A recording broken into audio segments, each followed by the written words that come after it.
a responsible sense of freedom.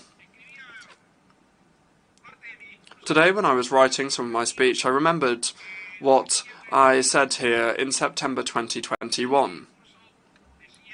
The end of my speech said that the pandemic had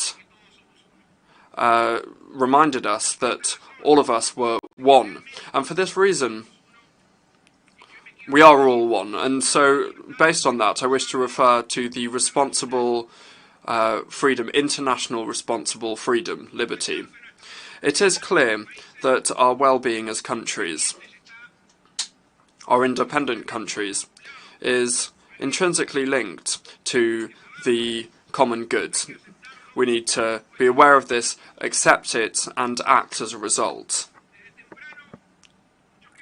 Since early on, a lot of heads of states here have referred to the environment.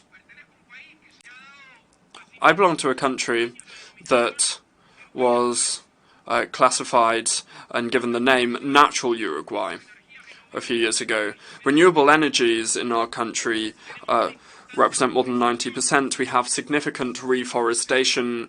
We have sustainable production processes. And I could continue with a long list that underpins this concept of natural Uruguay.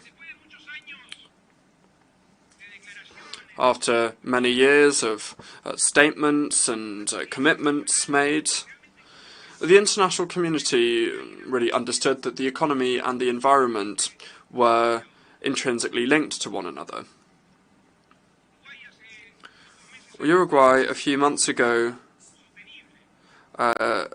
issued a sustainable bond that is based on prizes and punishments, penalties, depending on the level of compliance with the Paris Agreement. And here I wish to draw your attention to the fact that we are convinced, we understand that this system of benefits and penalties should be applied to international loans, for example, market access, quotas, and tariffs. It is not just our vocation to punish lack of compliance, but rather to reward those who engage in processes that are environmentally friendly and that are sustainable. In this way, just like it is when we are children, there are incentives to improve. And this would mean that nations would make more efforts in their domestic economies and also globally. In this same vein, I wish to share a situation that my country is going through with you, and I'm sure your nations are probably going through the same thing. I think we can call this the sin of doing things well. And what am I talking about when I talk about this sin of doing things well? Well, my country has achieved a level of significant human and economic development. And thanks to reaching these standards, often we do not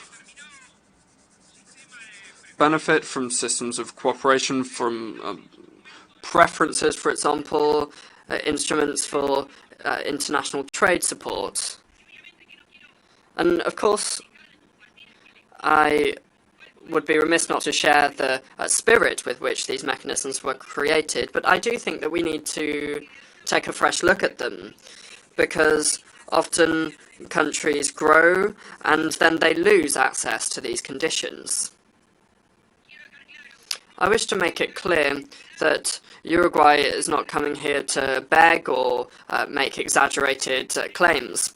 However, simply what I was referring to, responsible international liberty, I think that it's necessary to act with justice. If we do things well, we should act as a consequence of this, and this means nothing less and nothing more than improving access to opportunities. Just to wrap up, because I know you've had a long day, I wish once again here at this forum, like others have done, to firmly condemn the Russian invasion of Ukraine and express our solidarity to the Ukrainian people. Further, I wish to agree with the Secretary General, the United Nations Secretary General, and raise our voice against authoritarian populism that are bringing impoverishment to their peoples, violating human rights, and condemning current and future generations. Once again, perhaps here we should engage in a mea culpa, because often the absence of a robust and effective reaction from the international community has led to us not avoiding these types of situations. Thank you very much. Au nom de l'Assemblée générale, on behalf of the General Assembly, I wish to thank the President of the Republic of Uruguay, and I request protocol to escort His Excellency, the Assembly